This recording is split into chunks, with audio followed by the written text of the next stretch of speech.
Good morning, everyone. Welcome to the Thursday, December 24th edition. Yes, the Christmas Eve edition of the MMAOB Daily Podcast. And I'm, as always, your host is always Adam Martin. And I'm joined by Marcel Dorff from MMA DNA. And he's going to be my special guest co-host today.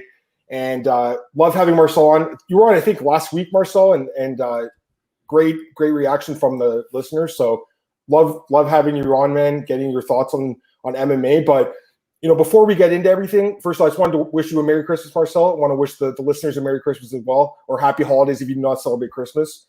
But you do want to talk about something, Marcel, before we get into like the news and stuff. It's some sad news, and you want to just go ahead, Marcel? There was a death in MMA, unfortunately, and Sergio de Silva has passed away. And I'd love to hear Marcel give some thoughts on him. I'll pull his Tapology page out while Marcel talks about his career. So yeah, Sergio de Silva, he's I actually started talking with him, I think around 2018.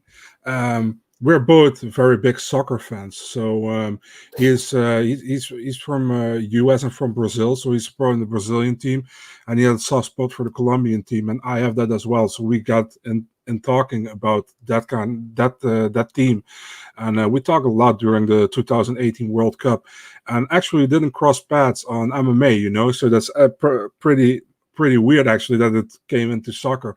And after that, it's we talk a lot about MMA as well, and all that kind of stuff. And even like 5 days before he passed away, he tweeted out like that I did a great job doing MMA coverage and that I should keep going. Wow. And so that was great, but he's always very, very supportive, and I'm also very supportive to him because he has been through a tough time. He's been accused of certain stuff. You can search it on the web. I'm not going to call it anything. And yeah, I was hoping it was going to go better with him. He had two beautiful kids, a son and a daughter, and yeah, I think, I don't know the exact details. I'm not going to go into the exact details, but he passed away last Wednesday, I think, and it's been public since Friday or Saturday. I saw Erik Koch. I saw him tweeting it, and I was like, oh my God, man. I mean, I was so shocked reading that, and I only can say I want to send my condolences to the De Silva family, everybody who loved him, and man, I'm sorry, man. I mean, I wish I could have talked to him some more. We haven't really talked via DM like I think over a month or 2 months, So yeah, man, it's just a sad story, and yeah, I mean, yeah, what can I say? My condolences, and yeah, I don't know what anything else. I wanted to say something at least because I haven't had the chance. So yeah. It's funny because I'm the guy who does the obituaries for BJ Penn. I'm always the guy writing when people pass away. We've had a lot of deaths in MMA the last couple of years. Sergio de Silva, not like a big name by any means, but a guy who had 16 fights in MMA. I'm going to pull his record out right now. I actually have it open. Here he is. Tell me that works. Yep. Sergio de Silva, 7-9 record. Like Marcel said, not a great record, but still 16 fights, 34 years old. I mean, there wasn't a lot of like details, Marcel, but I did see something, that possibly could have been the cause of death. I don't want to say it right now because it's not my place to say. Yeah. So you can search that on Twitter and see what people were saying. But obviously, sad loss for Bellator. Did they say anything? I'm not sure if they did or not. You know if they said anything? Maybe he only had a couple fights there, but yeah, this fight here at Bellator New York City, he fought in the Fedor and Mitrione card, and he is on that fight known for this is not Eddie Alvarez that was in the UFC. This is not it's a different Eddie Alvarez. He had that thing with when he was on the scale, when he tried to when he got his foot a little bit off the scale to make that weight. That's how people can remember that on Bellator. I mean, look at this. He fought Sterling and Al Oskalic, who used to fight in the UFC in 2011. So that's too bad, man. So my condolences as well. You want to talk about anything else about him, Marcel? Or you want to move on to some news and stuff? I know he's really loved, and definitely in the also in the BJJ community. He was teaching. Everybody was very complimenting about him. I know UFC fighter Jared Gordon has been to his how do you say that in English? His wake. Yeah, when they say goodbye to him after funeral. Yeah, so Okay. Jared Gordon has been there. Mm-hmm. Jared said like Sergio has searched for him when he was an addict. You remember that he has been clean for so many years now, and Sergio has been searching for him when that happened the whole night until they found him. So they were very close, and just loved by the MMA community and the people around him. So that's I can't say anything more. I think that's all I can say about it right now. And I wish all the best for his family and definitely also for his 2 kids who don't have a dad anymore now. Yeah, that's really tragic, Marcel. I'm glad you brought it up, man, because I didn't see too many people talking about it. And Marcel's the kind of guy that's he wants to give some respect to the guys that maybe they're not big names, but they still fought in the sport and they competed, right? Okay, Marcel, let's talk about some news and stuff. I mean, let's get right into it. I know you're going to be ticked off talking about this, so I can't wait to talk about it with you. You know what I'm going to talk about.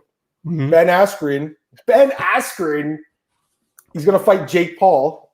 Watch this. I'm going to pull this up. You're going to laugh when you see this shit.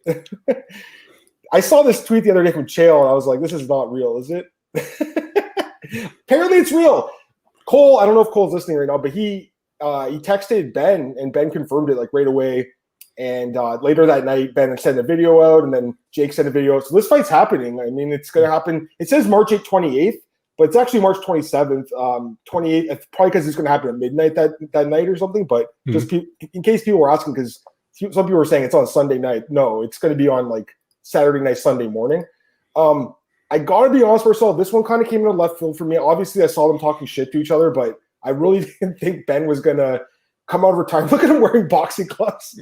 I mean, I don't listen.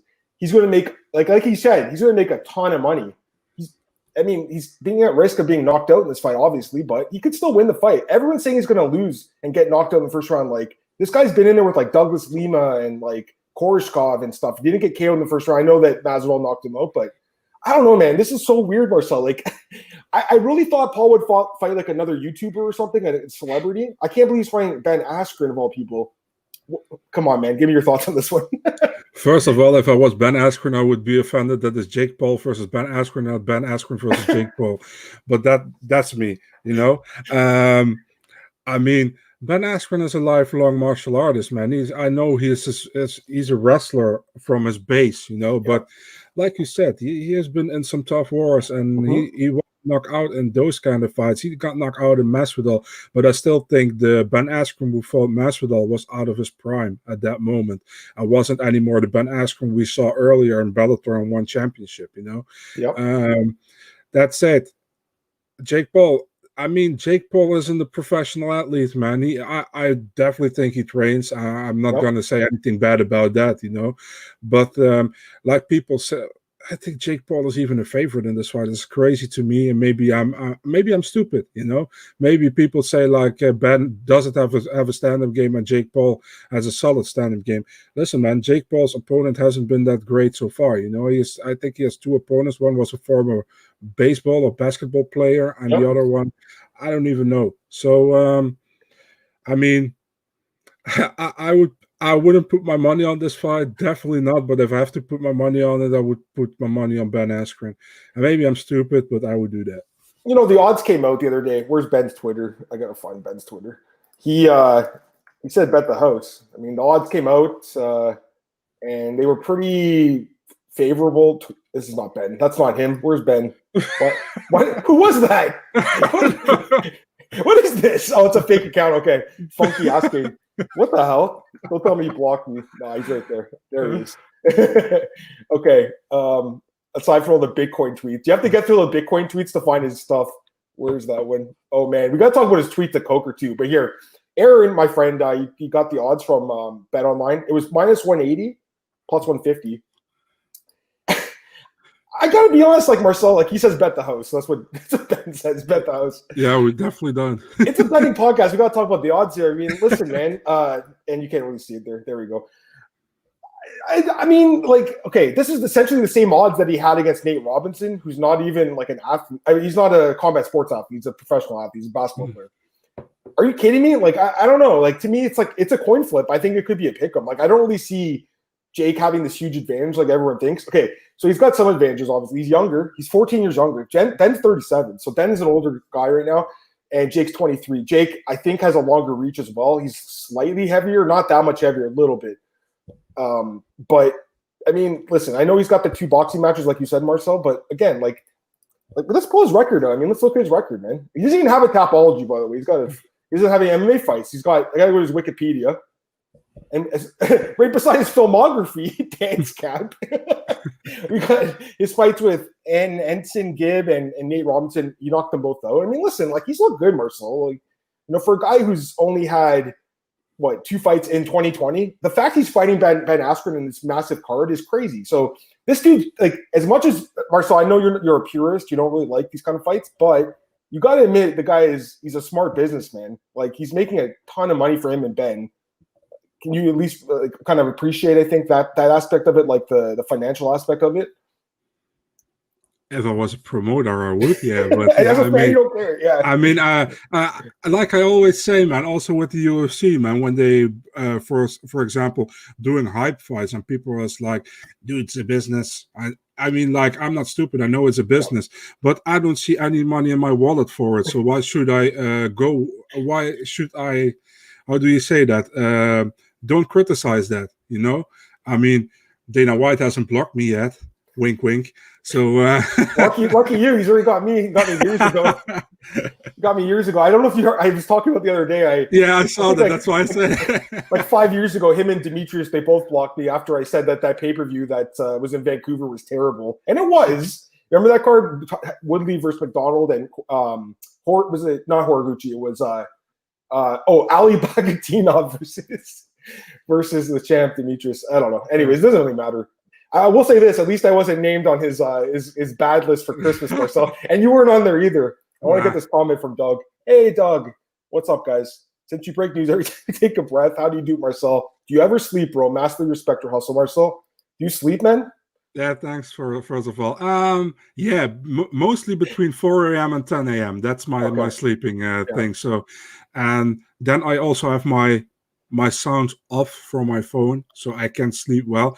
If I'm gonna have my sounds on my phone, I can't sleep. That's impossible, So I try to sleep 6 hours at least every day.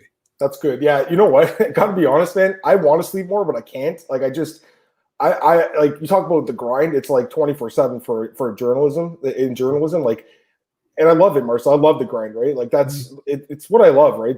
It's not really, it's work, obviously, but it's like my passion. So I don't mind spending a lot of time doing it. But yeah, I'm like you. I don't sleep that much. Yeah. I usually go to bed at 2 and wake up at 8. I wake up at like 8 o'clock every day. What were you gonna say, Marcel? I always say, man, like people say, how can you keep track on these things, man? That's just like, I really like to do it as well. I really like MMA. I like to keep track on everything. To know what's happening. So for me, it's also, listen, I like to do it, but it's also for myself. It's basically how to keep track of everything. You see what's happening. You can, if I write about something or I put something up, it's immediately in my mind, so I don't forget it. You know what I mean? Yeah. So I know, for example, on my website, we have for certain fighters, UFC fighters, we have profiles.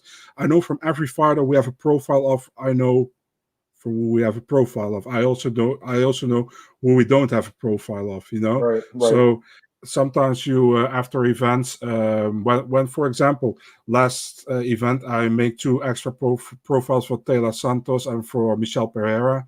So we add. Mostly if you get 2 or 3 wins, we add a profile. If you're 0-3, there is no way or there's no thing for me to make a profile of you. We do every MMA promotion. Don't get me wrong, but for the Netherlands right now, UFC is more interesting, and for kickboxing is Glory very interesting in the Netherlands. So we are very pointed on that one, but we also do Bellator. But there's just a small how we look into it. Yeah, you guys kill it. I just want to talk about Ben really quick before we move on to some other stuff. But like, I just want to look at his reach at the UFC stats website. Jake's not on this website, but 73-inch reach, Marcel. I mean, it's pretty like average, I think, for the welterweight division, maybe slightly above average. 5'11". He's not like a small guy. Like, people think Ben is this tiny little guy. Like, he's going to match up the size. 5'11", 73. And then you look at Jake, and he's 6'1", I think. Where is this? 6'1" and 76. So he actually has a 3-inch reach advantage, which is definitely something to keep in mind. The weight, I think he weighed in at 189, and Ben fights at like he fights at 185 now, right? So the weight will be similar. Like it's a more interesting fight than people think. Like, look, okay, but you got to look at this though. Like, this is what worries me, Marcel. In these 2 fights, he literally landed no strikes. He landed 0 strikes.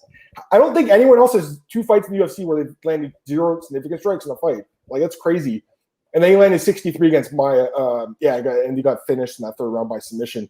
I don't know. I mean, like, let's look at let's look at his Bellator run. Go ahead. What were you gonna say? Have you ever heard of John Phillips? John Phillips, yeah, I know, right? And sorry, earlier I said Ben was 37. I apologize to Ben. He's 36. My bad, Ben. I didn't mean to add a year on your age, bro. Hey, you get blocked now. I know Ben's gonna block. Actually, Ben likes me. Ben actually likes me. So okay, good. Ben's on my good team because I'm good friends with Fight Oracle, and that's his boy, right? So we're good. I mean, like, listen, look who he's fought, Marcel. Like, hopefully, can people see this? Hopefully, I'll try to zoom in on it. I can see it. So okay, so here we go. Look at his, like, even in Bellator, like in his 7th fight. I remember this fight 10 years ago. I remember it well, man. I've been watching this sport for a long time. Versus Lyman Good. I know you have too, Marcel. Lyman Good. And you know what? He took a lot of punishment in that fight, man. Like, and he kept walking forward. It was a tough fight. Lyman Good hits pretty freaking hard. I mean, this guy's got a lot of knockouts. 11 wins by knockout in MMA. And he took his shots. I understand it was 10 years ago. I guess shin is not as good, but it was still a tough fight. This fight with Jay Heron. Douglas Lima was in Ontario, man. That was like right by my house, dude. He took him down and beat him up, but he beat Douglas Lima. He was in there. And listen, I get it. It's MMA. It's hard to compare because he can't shoot takedowns. I'm just saying he took these guys' best shots. Koreshkov, he took his shots. And then, he gets to the UFC a little bit later in his career. Here's the thing. I don't blame him for going to 1. It was a good move for him at the time. He got a lot of money. He had some easy wins there, except for this fight. It was a weird fight. But otherwise, he just destroyed these guys. Right? So I don't blame him. But I selfishly wish he was in the UFC that whole time, man. Because I feel like he came too late, Marcel. He came in 2000. It was just last year Ben came at age 35, right? So he definitely came in too late, man. He was semi-retired, and he came back. He wasn't supposed to fight anymore, I think, at 1. But he still had how do you say that? The contract over there, and then they switched him for DJ. So yeah, that was a good. And that trade was awesome. I'd love to see more trades. By the way, I'll talk about it in a second. Actually, I won't even want to spoil that. You get to these comments here. Doug said 2 a.m. Jesus. Dude, Marcel said he goes to bed at 4. So yes, 2 for me, but 4 for Marcel. And I wish I'd go to bed earlier. I'm on the computer so much that I'm so wired all the time, man. It's crazy, But yeah. Yes, that's one of our guys here, Marcel, Mr. Tom Taylor from BJ Penn. Tom is such a great guy, man, and he's such a good editor, And he actually just I don't know if he made it public, but he just interviewed two former UFC champions that are like massive names, and I think for Bleacher, right, Tom? So you can talk about that. I don't want to spoil who you interview, but Marcel, he interviewed like a massive name. You're gonna love this interview, Tom. Cool. He said Jake's gonna eat Ben alive. See, I don't know, man. I was talking to James Lynch, who's like a really good friend of mine, and he's on the same page as me. He doesn't think it's gonna be like a blowout, like everyone's saying. Like, even if Ben loses, I don't think he's gonna get KO'd in the first round, Marcel. Like, I think he's tough enough he can survive a round, and he actually. I know his striking defense is not great, but it's way better than Nate Robinson's. Nate Robinson had his hands at his hips. Like, he didn't even protect his chin whatsoever. I think Ben can go a few rounds with this guy, at least. So, I don't know. I got to look at it more, but, like, the one thing I'd be looking at is, like, I think it's 6 rounds, or maybe it's 8, actually. It's probably 8. Maybe an over in that fight, because I think Ben could be tough enough. We'll see, though. I mean, I know he got KO'd by Masvidal. Maybe his chin is gone. And here's something to keep in mind. And Kevin Scott, one of my favorite guests here on the MMAOB Daily Podcast. Kevin, happy holidays, guys. Kevin, Merry Christmas and happy holidays to you and your family. He says, don't forget Ben has a fake hip now. Not sure if that's a plus or minus. I mean, I would say it's probably a minus, right? Like, all that hip, like, just all the issues he's had with his hips. And yes, he says he feels great. He says he got a hip replacement. He feels like he's 20 years old again. But Marcel, he's been wrestling. I was looking at his page the other day. He's been wrestling like since probably since he was a kid, but at the highest level for like almost 20 years. He's been wrestling or fighting it for 20 years at the highest level of combat sports.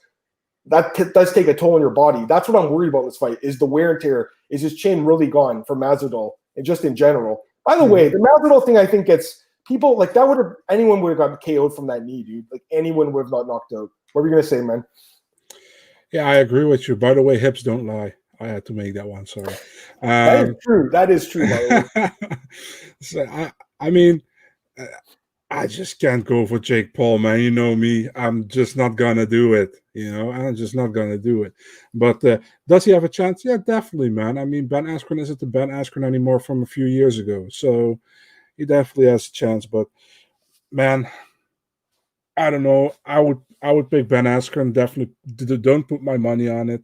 I'm not that crazy. So yeah. I'm just laughing because like the fact that there are odds out there, it's like and I'm obviously, guys, I'm gonna break down this fight, and I've already got my the editor at odds. He's like, yo, dude, as soon as those prop bets come out for that fight, you write an article on it, so it'll come soon. And here's what Tom said, and I didn't want to speak out of turn here, but yeah, he interviewed John Jones and Joanna, so those are gonna come. That's crazy, Tom. I can't wait to read those, man. All right, Marcel, let's move on from unless there's anything else you want to say about Askren and Paul. Actually, there's one more thing. I forgot to say this. Scott Coker and yeah. Okay, so basically Ben went on Twitter after and he said, so Scott Coker did an interview with Junkie and he said that Ben's going to get knocked out in this fight, right? Ben saw the interview and he goes like, well, I heard that Bellator's being sold or something. And then now Coker speaks to MMA Fighting and sends a comment saying, we are, considering legal action. Like, dude, he looks like such a putz. Like, I saw the comments online. People are like, are you serious? Like, he's so soft. Like, it's crazy, right? A sport like MMA, where it's like the baddest guys on the planet, and you got a guy that gets so offended because some dude writes a tweet saying, like, jokingly saying the company's going to get sold. Like, okay, I mean, maybe he does get sued. I mean, I don't really know. Like, I have no idea, Marcel, but I just think it's kind of funny. Any thoughts on that before we move on? Yeah, man. Why so petty? I mean, what is that bad? I mean, if my former boss would say like, or was Scott already? Scott wasn't the boss when Ben fought in Bellator, right? You know what? I think it was. I don't think he was there when he might have been for like maybe one fight or something. But it was Bjorn Rebney. Rebney, yeah. Because if it was my former boss, I would probably be upset as well. Like, how gonna say I'm gonna lose against a YouTuber? Pretty much, So I would say something as well. Would I say Bellator is gonna be sold? I don't know, but man, I mean, saying you're gonna do legal action, man, come on. Yeah, I laughed when I saw that one. That was I think he took it too far. Okay, yeah, I got a good one for you here, Marcel. I'm gonna pull it up. I'm gonna put it on the screen so everyone can see. This one's pretty cool, guys. Next thing we're gonna talk about here. All right. What time is it there, Marcel, by the way? You're in where are you? In Holland, obviously, right? Yeah, Maastricht, the Netherlands. It's 4:23 p.m. Wow, 4:23. Oh, this past 4:20 in Holland, dude? I mean, you could ask me for a minute break to go do your thing, man. I wouldn't let you. I don't smoke, man. Oh, okay. I don't believe you, but that's true. Okay, let me pull it up here. All right, so huge news yesterday. I mean, this happened really fast too. Let's pull it up. Share screen. There we go. Yeah, baby. It's happening, guys. Anthony Pettis officially with PFL. This happened so fast. Like, they must have had some discussions before this that, Malky Kawa and they must have talked to PFL, because when have you ever seen a guy get released and like the next day sign with another promotion? Like, that's, especially when he just fought last weekend. Yeah. I got to be honest, man. I love the signing for PFL. I think it's a great signing, man. I think Pettis still has a lot left in the tank. I think that the opponents he's going to fight in PFL are tougher than he might think, or fans might think. UFC fans might look at Nathan Schulte and be like, this guy, who is this guy? He's great. You know what I mean, Marcel? And there's other guys like Olivier Aubin-Mercier and a few other guys. You could talk about it. What do you think of this sign? I came out of left field a little bit. I really thought he'd go to Bellator, but I like this for PFL, man. I 100% expecting to go to Bellator. I was pretty sure he wasn't going to sign a new contract with the UFC. Although he was saying, like, I want to fight the best. So I was already like, he's not going to stay. I really expected him to join his brother in Bellator, but he went to PFL. I mean, I like PFL. It's a fun format. It really sucks we haven't seen them this year. Yep. I would have been really looking forward next week if we had the finals on New Year's Eve, but we don't have that, unfortunately. But that was, by the way, always funny, man. People over here are like celebrating the new year, and I was watching PFL the finals all the time while they are talking and all kind of stuff and eating and things. So I'm gonna miss that this year. But PFL has done some solid signings, and I think I'm really looking forward to upcoming season. They already have their dates out on the website. So I think they're starting earlier this year as well than they normally do. Normally they start around May or June. I think it's even starting at March already or April. So I'm really looking forward to it, man. I mean, Pettis, fun addition. We got Rory Mcdonald and in another division, the welterweight, by the way. Pettis will fight at lightweight. So they have done some good signings. I'm really looking forward. I think you too as well. You too as well, Adam. I mean, as much MMA we can get is always good, I think. And I don't know, will this be on a Thursday again? Because then it will probably cross with Bellator, you know? Bro, I love PFL. I love MMA, right? But I really like PFL because I love tournaments in MMA. I think they do a cool thing. The 2 fights in one night is interesting in 2020. Like, you know, this is something that happened in the 90s, right? The fact they're still doing that in the United States in 2020 is pretty cool. And I know that the first fight's only 2 rounds, but I think that's cool. I like PFL. I want to actually pull up their website quickly because just go through the roster. Now, the thing is, they've actually made a lot of signings since then. And there's a tweet I want to pull up from Michael Fidel. He had a tweet yesterday. But let's look through these. Like, I mean, I don't know if she's still in Cindy Dan. Well, I feel bad for her, by the way. Oh, God. Did you hear the story yesterday? Yeah. I actually wrote it for BJ. She had she had some personal troubles. I would definitely go check that story out. Yeah. You guys want to go to BJ Penn, search it up there, get some enjoyed well. But yeah, you got Kayla Harrison. I don't really know Sanchez that well. Lofton is, man, this poor guy, his nose in this picture. Dude, he should be in the UFC. This guy got so 100%. Screwed. He got 100%. Screwed, right? Like, he got hosed. He should be in the UFC. Bubba Jenkins, former US, Bellator guy, he's a wrestler, right? Palmer's great. He should be in the UFC too. Hopefully they release him at some point. I'd love to see him, Marcel. But at the same time, I mean, he can win $1 million. He's won $2 million already. Like, he's killing it, man. He's killing it. Clay Collard, I love this guy, dude. He's one of my. He's like, I know he's not that good, like 17-8-8. Marcel, remember his fight with Max Holloway? It was a great fight. He's a boxer now. He's actually the real Triple C, right? Cassius Clay Collard. Cassius Clay Collard. I actually like this guy. He's got a good personality, and I think he's going to be a good addition. Although his takedown defense is not very good. John Case is a good fighter too, man. He's really good. Marcin Held. Oh yeah, they got Held too. That's a great signing, Marcel. Definitely. I love Marcin Held. And again, I know he's struggled in the UFC, but his submissions, my God. Aiden Schulte is one of the most underrated guys in the sport right now. Like, he's so good, and he's a 2-time champ too, right? Yeah, true. Yeah, he's amazing. This guy is a pretty solid fighter. He's Canadian. He's one of the better Canadian fighters, I think, OAM. We'll see. I mean, he kind of had some struggles in the UFC, but I think he'll do okay in PFL. Ray Cooper is fun to watch. Rory McDonald. Here's another big signing, Marcel. Rory McDonald. He hasn't made his debut yet, and then you got Sordi. This guy, not only is he a great fighter, if I'm not mistaken, he donated like a lot of his winnings to like charity in Argentina, I believe, or he gave away like a lot of his money. He's a really good guy, and I think he's a fun fighter to watch. Jordan Young, he's a good prospect. I think he was in Bellator and they let him go, if I'm not mistaken. Yeah. Ali Isiev, I think you're pretty high on this guy. He's undefeated. And then you had Muhammad Usman, who I think's Kamaru's brother, right? Yeah, definitely. And then Dustin Willis, who, let's be honest, this guy he's not that entertaining to watch, but he's a pretty solid fighter. But I mean, there's just some good fighters, man. And any thoughts on those fighters I mentioned, Marcel? Yeah, I mean, like, listen, man, obviously Anthony Pettis, Rory McDonald, those are the two that really people yeah, that's a good tweet by Michael. I really like the tweet from Michael. It was a good tweet, yeah. Like, go ahead, Marcel. Finish your thought, Marcel, before I go through this. I mean, we even didn't talk about Claressa Shields. I mean, that's amazing, man. She's going to do MMA, really looking forward to that one. Fabricio Werdum, another great pickup from I love that from PFL. Signing. Dude, people think he's shot. He's not, man. He's still got something to take, Marcel. Yeah, definitely. I agree. I mean, Cesar Ferreira, former Ultimate Fighter Brazil winner, also from the UFC. Shaman Moraes got cut from the UFC, and I still don't know why. Because really, oh wow, I didn't realize he got cut. Oh my God. Yeah, I mean, he's a good fighter as well. So they've really picked up some really solid names, and they already had really solid names as well. So, I mean, yeah, I know. I think it was 1 and 2 in his last three.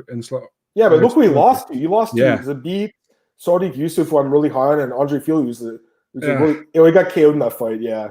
I don't know. I would have kept it around. I thought he would. Like, these fights were pretty. This fight with Arce was a freaking war, man. That was a great fight. Yeah, I would have kept that dude. But yeah, I like what PFL's done. I personally like it. I want to get to Kevin's comment because it's worth talking about. He says, "Why would anyone sign with PFL, regardless of what they might say? Their next season not guaranteed to even happen due to coronavirus. It's a gamble." I mean, I'll say this: they probably got a sign. I'm sure Anthony Pettis got a signing bonus, probably too. They probably didn't make it public, but I'm sure he got a little bit of money. They're also paying their fighters like a stipend of like $1,000 a month. they were paying them through the pandemic. I'm not sure if they're doing it anymore, but they were at the beginning. It's not a lot, obviously, but it helps them get by. Here's the thing, like these fighters, I think they got screwed, and now they did let some fighters fight out other promotions like Kayla Harrison, Marcel, but I think they should have did that back in June or something. They just probably thought they were going to have a season again.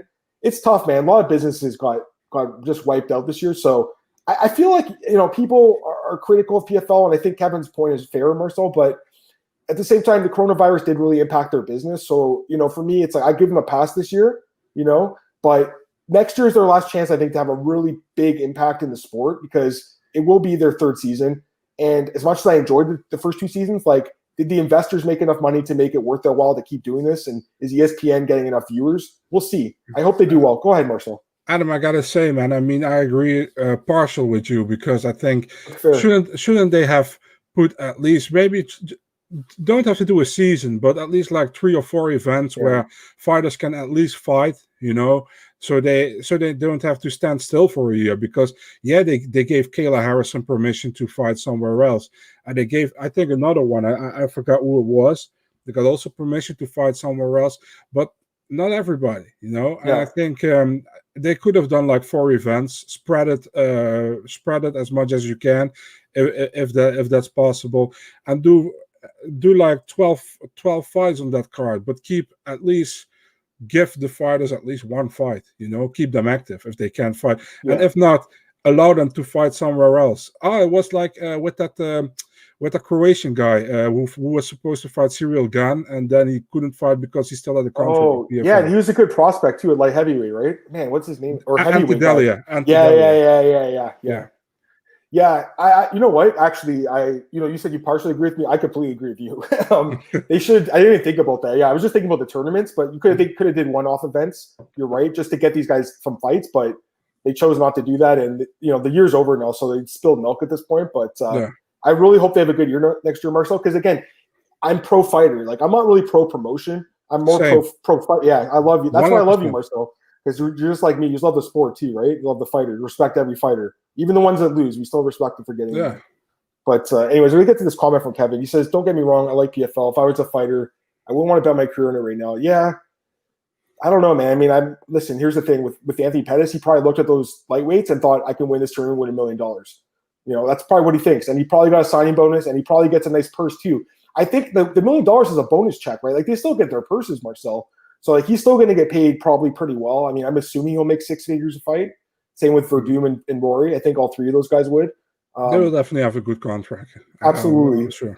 So we'll see. I mean, they're promising all these events next year, and I think they're making some good moves. Also, they hired Lauren Mack as their PR guy. He's really good. He used to work for One, and he's a guy I've known in the business 10 years, Marcel. So that's a really good move for them.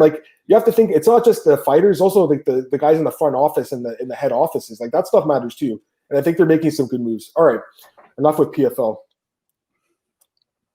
Let's talk about Colby and Mazadol, man. Colby did an interview with Submission Radio, and he said Masvidal won't fight him. He says he's not going to sign a deal because basically he says Masvidal told the UFC it's a bad style matchup. I think Colby probably embellishing that somewhat. I think most fans actually do think that it is a bad style matchup for Masvidal, but I'm not sure if Masvidal actually said that to the UFC. Doesn't seem like something he'd say, especially when he just fought Usman, who's an even better wrestler than Covington, arguably. So, do you think this fight happens? I still feel like this is the fight to make for the tough coaches and next year. But what do you think? It's definitely the fight to make for the tough coaches next year. I still think it will happen, man. But I don't believe Masvidal said it was a bad style matchup. I can't believe that. But if you ask me, is it a bad style matchup for him? 100%.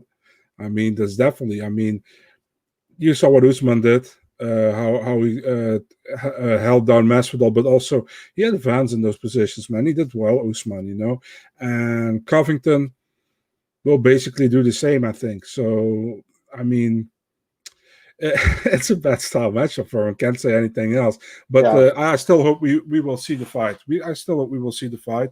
And I mean, it's a fight to make, and why wouldn't you make it? I think everybody else above there is kind of booked. Edwards, Chimaev, Burns will fight Usman probably. Yep. That fight is still not official. Still no contracts, as far as I know. I checked in 3 days ago. Still no contracts, but still a verbal agreement. So, yeah, I don't know. But that's a fight to make, I think. And there are odds for that fight. Right now, it's minus 185 for Covington, plus 150 for Masvidal. So, like, the early sentiment is Covington's probably going to wrestle him. Mm-hmm. And, you know, looking at it, like, I'd like to see Masvidal get one of those crazy knockouts like he's had, but I don't know, man. Like, it is kind of a bad style matchup for him. It really is. But at the same time, like, I don't believe for a second he actually told the UFC matchmakers that I'm not fighting Covington because he's going to take me down. I don't think he would say that. It's a money thing. It's money, Marcel. They're trying to negotiate.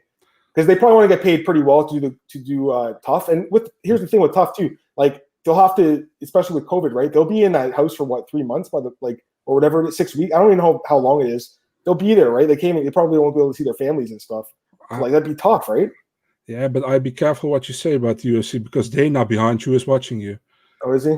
Yeah, I'm behind you. I just saw that guy turn him a little bit. There he is. I know, right? All right, so. We get this comment from Doug. Moneyman UFC can't match a lot of these mainstays that have earned wealth throughout the years. Yep. All right. So let me see what's next on the list. Okay. Actually, this one, this guy got cut from the UFC. Long-time UFC, three division fighter, Erik Koch. He got cut. Yeah. And, you know, kind of an underrated career, I think, in some ways, Marcel. The more I looked into him yesterday when I did the article, you know, here's the thing. He had a lot of injuries, right? He had a lot of fights that fell through. And most famously, this fight at UFC 149, he was supposed to fight Jose Aldo in Calgary. This is one of the worst cards of all time, by the way. This is one of the worst cards in UFC history. Do you remember this card? Look at this. Yeah. This main card was terrible. Honestly, I love that card because because of Jimmo? No, it's because of the main event. Because everybody was saying Faber was going to win, and I was sure Barao was going to win. So I was like, I told you guys, I told you to my friends, I told you. The thing about this card is like the first bunch of fights were amazing. Like this Matt Riddle fight with Chris Clements, he had a standing arm triangle choke, which was crazy. Then he tested positive for weed.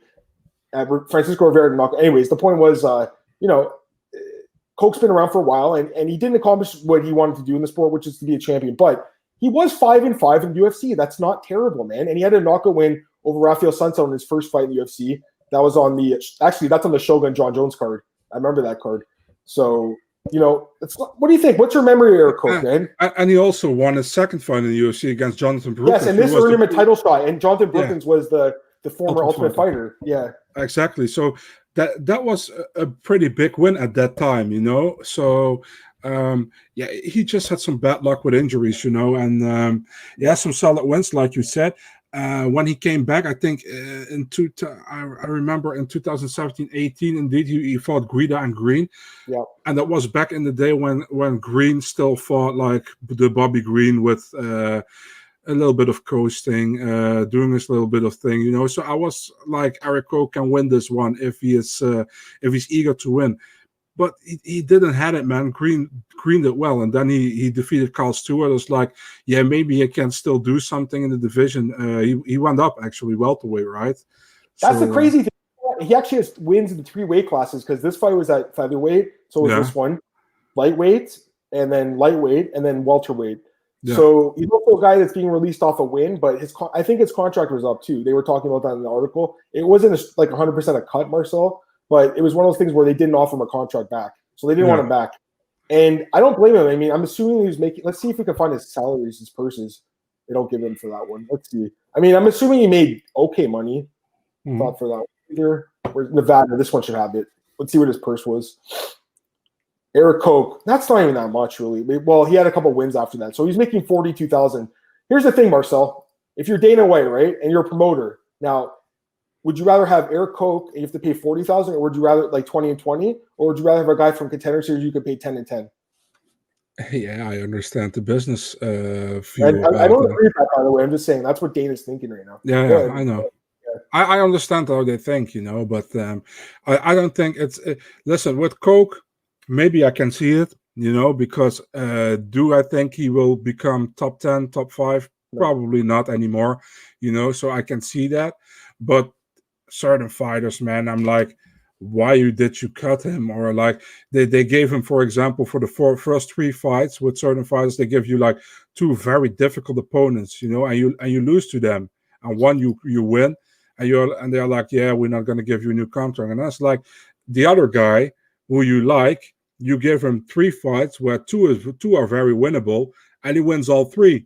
And you're like, oh, he's the next big thing. We're going to give him a better contract and all kind of that. And that's kind of weird to me. I know how it works. Don't get me wrong, but that's always kind of, how do you say that? Gets me the wrong way, but yeah. Now, there's just one other guy I want to talk about here really quickly. He hasn't been released. There's some rumors about it, but I think it's possible. I think you might have, I don't know if it was you that mentioned, I saw someone on Twitter the other day suggest Woodley could be a cut. I apologize, Marcel, if that wasn't you, but I saw someone. No, it wasn't me. Okay, my bad, sorry. I saw someone saying that he could be released because he makes a lot of money and he's on a losing skid. He's also 38 years old. Look at these, and these fights weren't competitive, man. They were bad performances, like 3 in a row. Malky Kawa and Abe Kawa, they shot it down. They said he hasn't been released. Yeah. What are you thinking? You know how that rumor came into the world?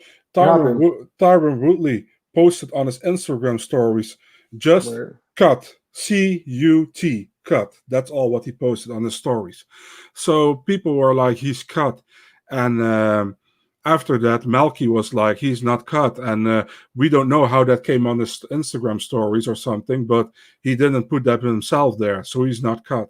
So that's how it pretty much, the rumor came into the world that he was cut. But yeah, no, I mean, listen, like I said, he is a former champion. He's still a top 10 guy, I think. I think he's still ranked in the top 10. Yeah, definitely. And let's be fair, like, look who he lost to, man. He lost to 3 of the best guys in the world. But the thing was, Marcel, and I actually picked against him in all 3 of these fights. I made some good money on Usman and Burns. They were underdogs. He didn't win a round. He's lost 15 straight rounds. That's what worries me, man. That really worries me. So, he's kind of like Ferguson right now. Same way, like 2 guys that were like, they're losing to elite guys though. That's the thing. So like, are they really on decline, or are they only losing to? Is it because they're losing to really good guys? Like Ferguson's the same, right? Gaethje and Oliveira. But I think there's a difference, man. I have still the feeling that Ferguson is really eager to win those fights. Right. And with Tyron Woodley, I have the feeling, and maybe I'm wrong, it's just a feeling I have, is that he is not focused, not triggered at all. Not at all. He's just like, I'm here. Yeah. He doesn't. Yeah, I didn't see. He doesn't have that. He doesn't have that Tyron Woodley switch what he had earlier. That he was almost unstoppable at a certain moment. He could adapt to another fighter's game plan, and he could perfectly go with that game plan and even top that fighter, who was, how do you say that? Who was normally could implement that game plan, but they couldn't do it to him. And now it's like he's just losing fights with wrestling, where he was like always like a top level wrestler. We all know that he was like Usman wasn't even a Division 1 wrestler, and I was,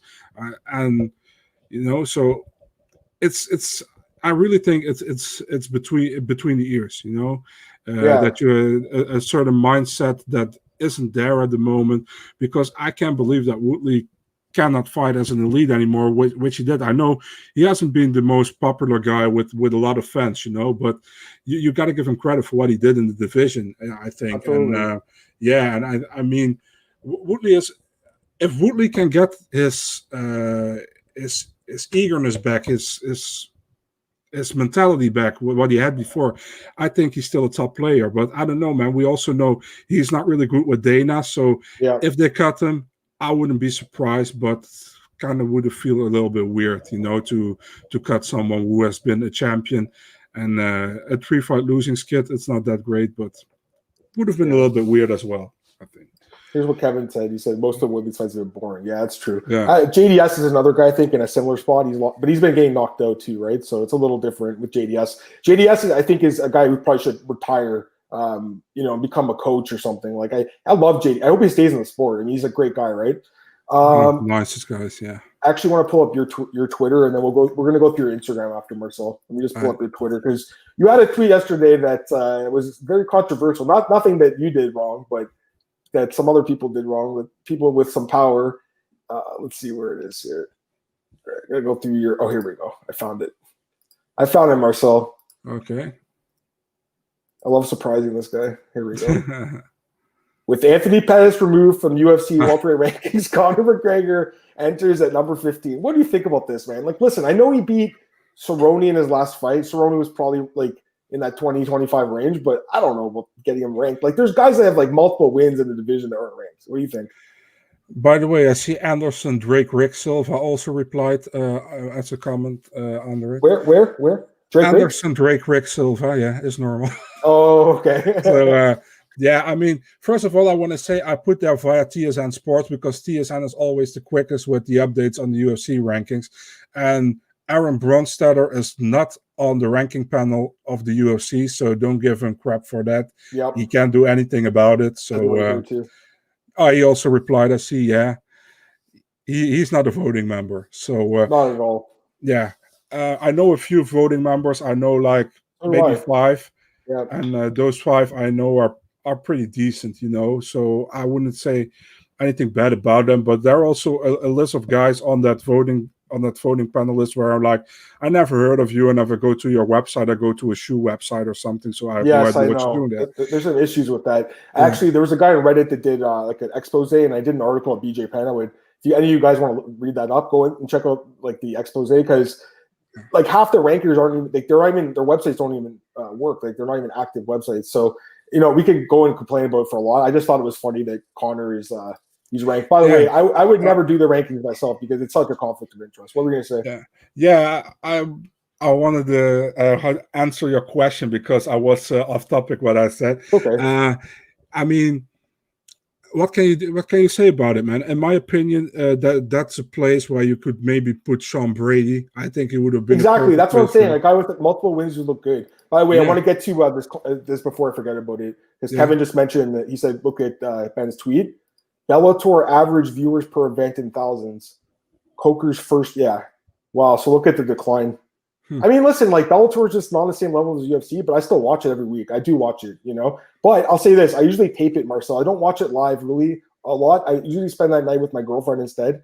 Because the truth is, if they're the same weekend as UFC, it's very hard for a guy who's in a relationship to give up to make be like, hey, I need to watch UFC both nights. So I usually tape it. She does watch with me though. She watches with me every all the UFCs. My girlfriend thinks Bellator's boring, Marcel. Mm-hmm. So if I say, do you want to watch Bellator, sweetie? She's like, no, Bellator's boring. So like, and she's just like, she's like, all these viewers, man. I told her, it's okay, sweetie. I'm like, they got the tournament, they got the Grand Prix. She's like, what the fuck are you talking about? She just wants to see good fights, man. And UFC has the best fights. But Bellator, like again, Marcel, there's value to having Bellator. It's good to have a second promotion. Go ahead.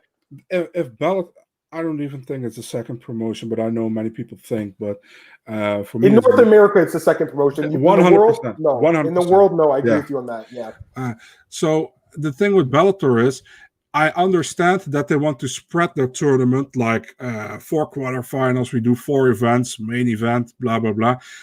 I think if you do a tournament and you do a 16-man tournament, for example, do the round of 16, spread it in 2 events. Do one event, one piece of round of 16, and the other event also round of 16. Quarterfinals, spread it over one event. And I understand that you have big names on one card and that you want to spread them. If you want to get viewers to watch, don't spread it over 4 events over like a half a year. Over 2 years. Yeah, because how can you say pretty much that's a tournament, man? We can also, man. Yeah, exactly. Because the UFC, for example, they do also like Chandler against Hooker. They do Conor against Poirier. They can do, for example, Gaethje against Felder. That's not a real fight, but I'm just saying, for example. And they do Makhachev against Dober. I mean, but you can say that's a tournament, right? It's not a tournament, but they spread it over the whole thing. And that's what Bellator does as well, but they call it a tournament. So, I mean, if you want to do a tournament, do a tournament, and more people will probably view because they really like the tournament format. I love tournament formats. Adam loves tournament formats. Everybody loves tournament formats. So do it the right way. Dude, I love that, man. You killed it right there, Marcel. That was awesome. All right. Let's just go through some fight announcements on your page quickly, Marcel, and then we'll get out of here. We have 10 minutes left, but about a few minutes beforehand, I want to get you to say your goodbyes and everything. Give you a chance to plug your stuff. So let's go through this. Again, don't give me your pick for the fight because these fights are months away, but I just want you to talk about the matchups. So we'll go through the ones we haven't gone through since last time I talked to you.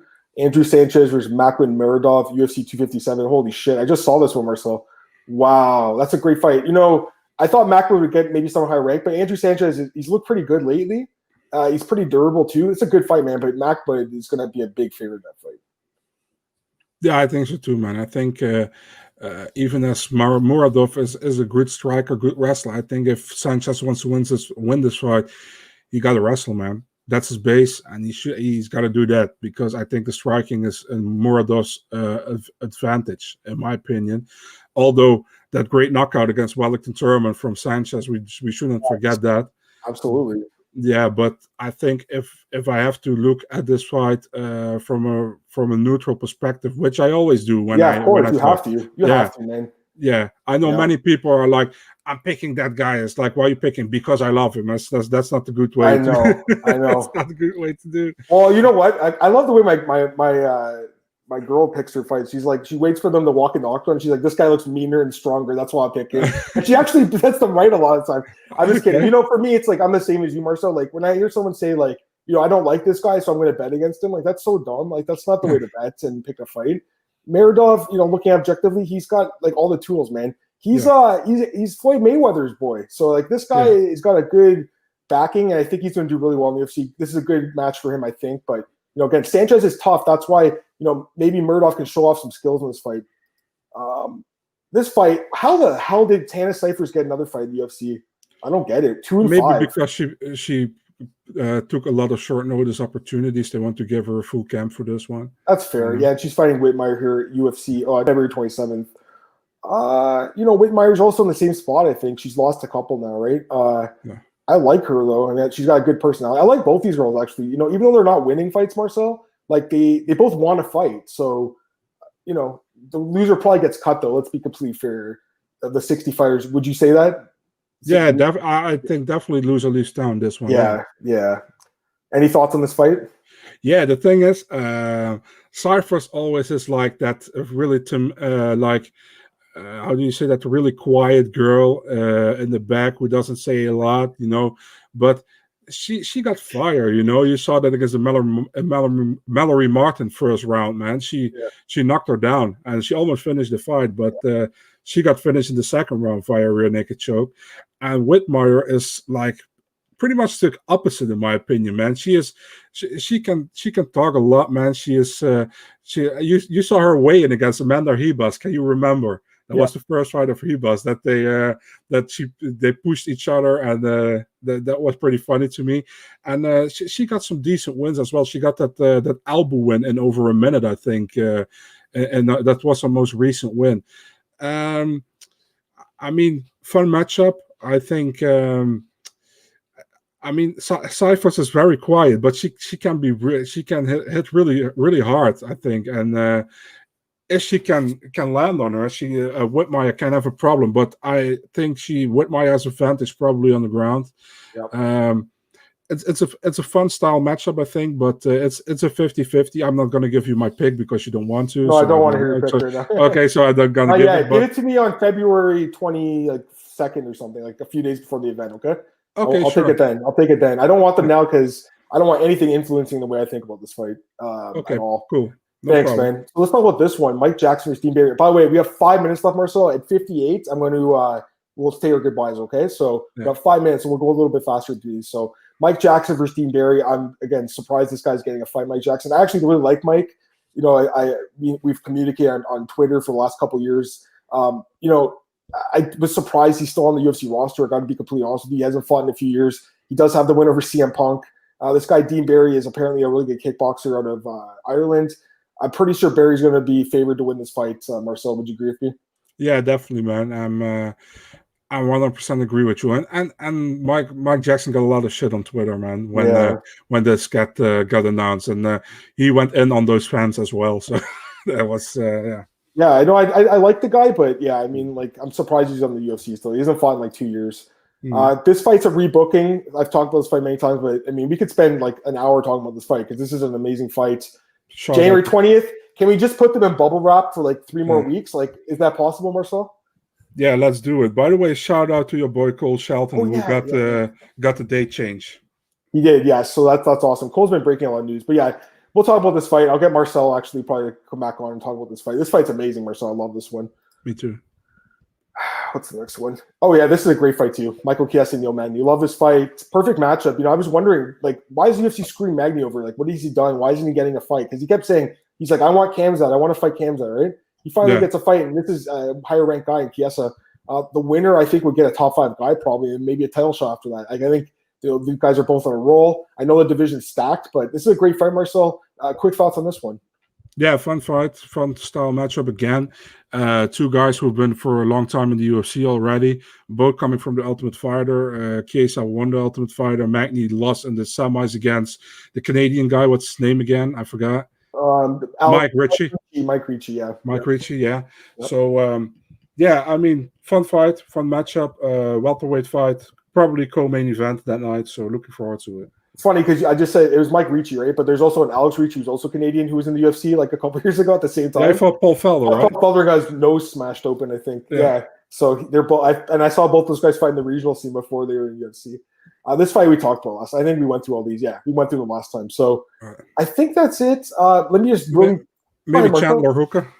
Oh, that's right. It was actually on my list, but you didn't have it on your page. No. So yes, I actually stuff.co.nz broke the news, and then I had the article. Like, I think I was the first to have the article, and I obviously rewrote it. They broke the news, but that thing banged, man. Like, they wanted to read about that fight, Marcel. Like, it got, it was getting I think it had like 10,000 readers already. So a lot of people are reading that article. Like, they want to see this fight. Fight's amazing. I can't wait to watch this fight. The odds came out. It's a pick up -110 each. Quick thoughts, Marcel, for 1 minute. Talk about this fight, man. Yeah, man. I think it's a good matchup. I mean, that pretty much that card needed a co-main event. It has it now. That co-main event. Although I like burgers at Dawodu at that spot as well, but hey, that's me being biased.